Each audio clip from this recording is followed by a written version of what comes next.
성도 여러분, 오늘 주일 오후 예배를 통해 우리는 사도행전 1장 6절에서부터 11절까지 말씀을 함께 살펴보고자 합니다.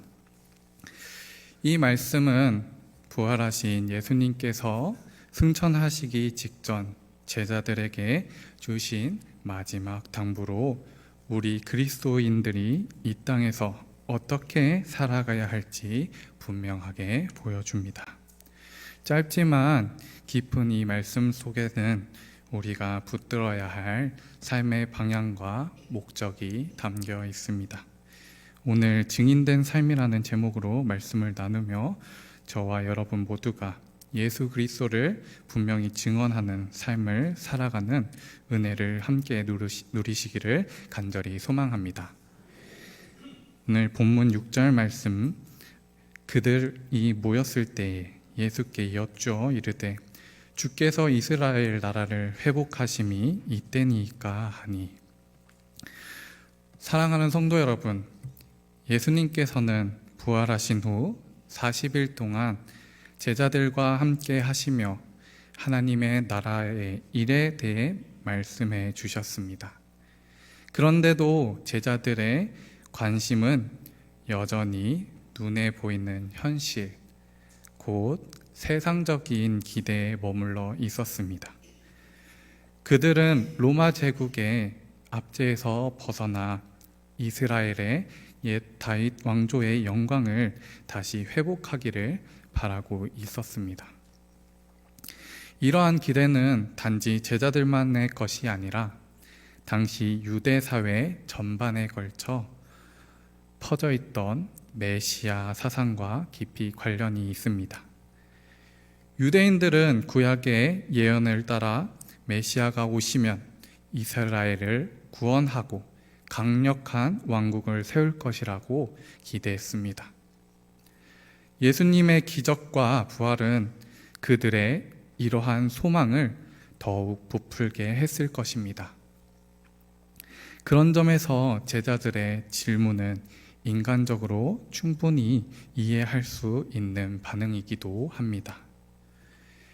오랜 세월 억압받아온 민족으로서 그들은 자유와 번영을 간절히 바라고 있었을 것입니다.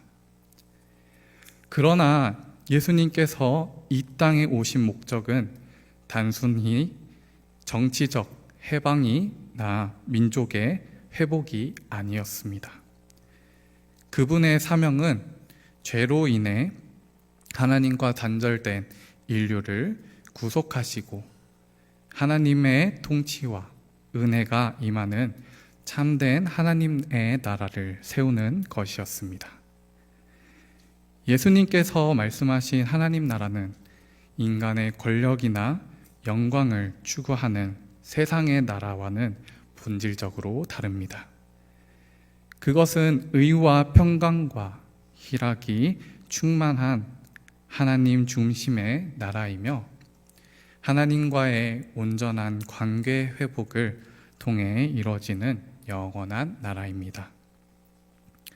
제자들의 질문은 그들의 시선이 아직 땅에 머물러 있었음을 보여줍니다. 그들은 하나님의 나라를 여전히 세상의 시각으로 이해하려고 했습니다. 이것은 단지 그들의 문제만은 아니었습니다. 오늘날 우리 역시 쉽게 빠지는 오류이기도 합니다. 우리도 종종 하나님 나라보다 세상의 성공과 안정, 명예와 물질적 번영에 더욱 큰 관심을 두며 살아갑니다. 심지어 교회조차도 때로는 복음의 본질보다 외적인 성장과 영향력을 우선시하는 유혹에 빠지기도 합니다. 제자들의 질문은 오늘 우리에게도 중요한 질문을 던져줍니다. 과연 우리는 무엇을 구하며 살고 있습니까? 우리의 기도의 중심은 어디에 있습니까? 하나님 나라입니까? 아니면 나의 안락과 성공입니까? 예수님께서는 마태복음 6장 33절에 이렇게 말씀하셨습니다. 그런즉 너희는 먼저 그의 나라와 그의 의를 구하라. 그리하면 이 모든 것을 너희에게 더하시리라. 하나님의 나라를 구하는 삶은 우리가 해야 할 우선순위입니다. 세상의 가치를 따라 사는 것이 아니라 하나님의 뜻을 삶의 중심에 두고 살아가는 것입니다. 하나님 나라를 구하는 것은 단지 먼 미래의 천국을 바라는 것이 아닙니다. 지금 이 자리에서 우리의 삶의 모든 영역 속에서 하나님의 주권을 인정하고 그분의 뜻에 순종하며 살아가는 것입니다. 우리의 생각과 말, 우리의 인간관계와 직장생활, 모든 삶의 자리에서 하나님 나라가 임하기를 바라는 것이 바로 하나님 나라를 구하는 삶입니다. 예수님께서는 제자들의 질문에 이렇게 대답하십니다. 이르시되 때와 시기는 아버지께서 자기의 권한에 두셨으니 너희가 알 바 아니요 오직 성령이 너희에게 임하시면 너희가 권능을 받고 예루살렘과 온 유대와 사마리아와 땅끝까지 이르러 내 증인이 되리라 하시니라. 예수님은 먼저 때와 시기는 아버지께서 자기의 권한에 두셨다고 말씀하시며 하나님의 주권적인 섭리를 분명히 하십니다. 이는 하나님의 계획과 시간은 사람의 지식이나 기대 속에 갇힐 수 없고 오직 하나님만이 그것을 아신다는 선언입니다. 제자들은 이스라엘의 회복이 지금 이루어질지를 묻고 있지만 예수님은 하나님의 때는 인간이 간섭하거나 예측할 수 있는 영역이 아니며 그분의 뜻이 신뢰하며 기다려야 함을 가르치십니다. 우리가 해야 할 일은 때를 따지기보다는 지금 주어진 자리에서 하나님의 뜻에 충실하는 것입니다. 그리고 예수님은 제자들의 관심을 좁은 민족적 기대에서 벗어나 전 세계를 향한 하나님의 구속 사역으로 이끌어 가십니다. 오직 성령이 너희에게 임하시면 너희가 권능을 받고, 이 말씀은 사도행전 전체를 꿰뚫는 주제이자 초대교회가 복음을 온 세상에 전파하게 될 결정적인 이유를 설명합니다. 하나님 나라를 구하는 삶은 반드시 그 나라를 세상에 전하는 삶으로 이어져야 합니다. 예수님의 통치를 경험한 사람은 그 복된 소식을 세상에 전할 사명을 함께 받은 사람입니다. 특히 예수님께서 권능을 받고라고 하신 부분은 매우 중요합니다. 제자들은 자신의 힘으로만은 이 위대한 사명을 감당할 수 없습니다. 그들에게는 위로부터 임하시는 하나님의 능력, 곧 성령님의 권능이 필요했습니다. 성령님께서 임하실 때 그들은 두려움을 이기고 담대히 복음을 증거하게 되었습니다. 마찬가지로 오늘 우리도 성령의 충만하심이 없이는 예수님의 증인으로 살아간다는 것은 불가능합니다. 성령은 우리의 연약함을 감사시고 하나님의 능력을 드러내는 도구로 우리를 사용하십니다. 우리의 삶이 곧 복음의 증거가 되도록 인도하시는 분이 바로 성령님이십니다. 또한 예수님은 복음이 전파되어야 할 범위를 구체적으로 말씀하십니다. 예루살렘과 온 유대와 사마리아와 땅끝까지 이르러. 이 네 지역은 단지 지리적인 순서만 의미하지는 않습니다.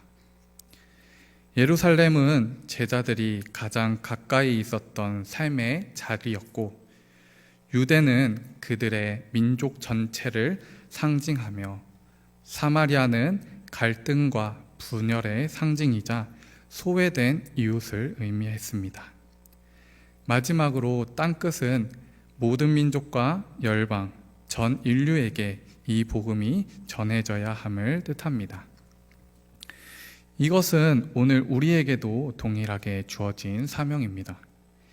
우리의 예루살렘은 우리의 가정과 교회, 직장과 지역 사회입니다. 유대는 우리 민족, 우리의 문화권을 의미하며, 사마리아는 우리가 꺼리거나 이해하기 어려운 사람들 혹은 사회적 소외자들을 포함합니다. 그리고 땅끝은 복음이 아직 전해지지 않는 모든 곳입니다. 그러므로 우리는 지금 이 자리에서 성령의 충만함을 덧입고 우리의 삶의 자리에서 복음을 증거해야 합니다. 때로는 부족함과 연약함으로 인해 주저할 수는 있지만, 성령께서 우리에게 능력을 주시고 그분의 증인으로서 담대하게 살 수 있도록 도우십니다. 우리가 전해야 할 복음은 단순한 지식이나 이론이 아닙니다. 그것은 우리를 위해 죽으시고 부활하신 예수 그리스도를 통해 주어진 구원의 은혜, 하나님의 사랑과 용서, 그리고 영원한 생명의 소망에 대한 기쁜 소식입니다. 우리는 이 복음을 말로만 아니라 삶 전체로 증언하는 자들이 되어야 합니다. 우리의 말과 행동, 삶의 태도와 관계를 통해 예수 그리스도의 향기를 나타내는 진정한 증인이 되어야 할 것입니다. 예수님께서는 제자들이 지켜보는 가운데 하늘로 올라가셨습니다. 이는 단순히 한 인물이 하늘로 올라간 놀라운 사건이 아니라 부활하신 주님께서 영광의 주로서 하나님 보좌 우편에 앉으셨음을 보여주는 사건입니다. 구름이 그분을 가리어 보이지 않게 된 것은 이제 예수님의 사역이 눈에 보이는 육체적인 영역을 넘어 영적인 통치로 전환되었음을 상징적으로 보여주는 장면입니다. 예수님은 육안으로 더 이상은 볼 수는 없지만 성령을 통해 여전히 우리와 함께 하시며 온 우주를 다스리는 주님이십니다. 제자들은 그 광경 앞에서 한동안 하늘을 바라보며 머물러 있었습니다. 그들의 마음에는 놀라움과 경외심, 그리고 스승을 떠나보내는 슬픔과 앞으로 무엇을 해야 할지 모르는 막막함이 가득했을 것입니다. 바로 그때 흰옷을 입은 두 천사가 나타나 제자들에게 이렇게 말합니다. 갈릴리 사람들아, 어찌하여 서서 하늘을 쳐다보느냐? 너희 가운데서 하늘로 올려지신 이 예수는 너희가 본 그대로 다시 오시리라. 천사들의 이 말씀에는 두 가지 중요한 메시지가 담겨 있습니다. 첫 번째로는 제자들의 시선을 하늘에만 머무지 않도록 현실의 사명으로 되돌리는 것입니다. 예수님의 승천은 사역의 끝이 아니라 새로운 시대의 시작이었습니다. 제자들은 더 이상 과거에 머물러 있을 수는 없었습니다. 이제는 성령의 능력을 힘입어 주님께서 맡기신 사명을 실천해야 할 때입니다. 둘째로 예수님의 재림에 대한 약속을 통해 그들에게 소망과 위로를 주시는 말씀입니다. 비록 지금은 예수님이 보이지 않지만 반드시 다시 오셔서 하나님 나라를 완성하실 것입니다. 이 재림의 약속은 초대교회 성도들이 극심한 박해 속에서도 믿음을 지키며 견딜 수 있었던 큰 위로이자 동력이었습니다. 오늘 우리도 마찬가지입니다. 우리는 단지 보이는 세상의 것들만을 바라보며 살아가는 자들이 아닙니다. 보이지 않는 하나님의 나라를 바라보며 그 나라의 백성으로서 어떻게 살아가야 할지를 진지하게 고민해야 합니다. 예수님의 승천은 단지 주님의 떠나심이 아니라 우리가 하늘의 시민권을 가진 존재로서 이 땅에서 어떤 사명을 지니고 살아야 하는지를 분명하게 보여줍니다.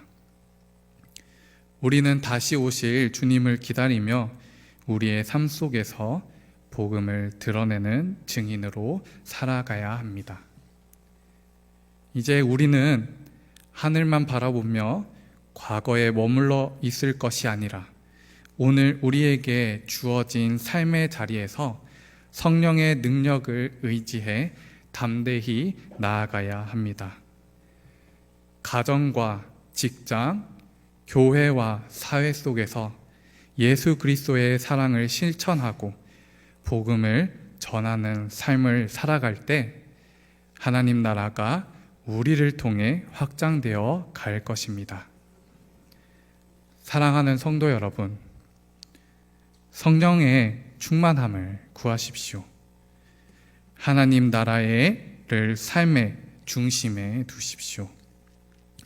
그리고 그 나라를 세상 가운데 전하며 증인의 삶을 힘있게 살아가십시오.